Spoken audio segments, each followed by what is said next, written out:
ஒரு இரும்பு பாலங்க. இந்த இடம் எங்க இருக்குன்னு கேட்டீங்கன்னா கோவை மாவட்டத்துல தொண்டாமுத்தூர் போற வழிங்க. தொண்டாமுத்தூர் போற வழியில அப்படியே வந்தீங்கன்னா நாகராஜபுரம் சொல்லிட்டு ஒரு ஸ்பாட்டு. இந்த ஸ்பாட்ல தான் வந்துட்டு இங்க ஒரு குளம் இருக்கு. இந்த குளத்துக்கு பேரே நாகராஜபுரம் குளம் தான் பேரு. பட் இங்க வந்து பார்த்தா இந்த மழை நல்லா பெஞ்சதுக்கு இந்த குளம் நிறைய தண்ணி நிறைஞ்சிருக்கு. மக்கள் எல்லாம் மீன் பிடிச்சிட்டு இருக்காங்க. புதுசா இருக்கு இந்த இடம். அதான் நம்ம வந்து ஹிடன் நேச்சர் நம்மளோட சேனல்ல வந்து புது புது இடங்களை நம்ம காமிச்சுட்டு இருக்கோம். நமக்கு தெரியாத இடங்களை நம்ம காமிச்சுட்டு இருக்கோம்.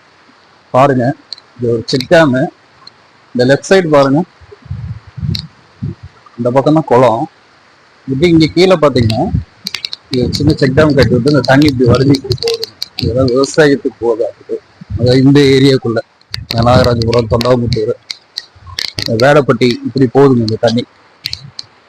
இந்த இடம் கொஞ்சம் வித்தியாசமாகவும் ரொம்ப அழகாகவும் இருக்கு பார்க்கறதுக்கு. பட் இப்போ இந்த மழை காலனால கொஞ்சம் ரொம்பவே நல்லா இருக்கு. இந்த பக்கம் பாருங்க, மக்கள் மீன் பிடிச்சிட்டு இருக்கிறாங்க. இந்த பக்கம் அவங்கவுங்க ஒரு தூண்டில போட்டு மீன் பிடிச்சிட்டு இருக்காங்க. பார்க்கறதுக்கே ரொம்ப நல்லா இருக்கு. நன்றி, வணக்கம்.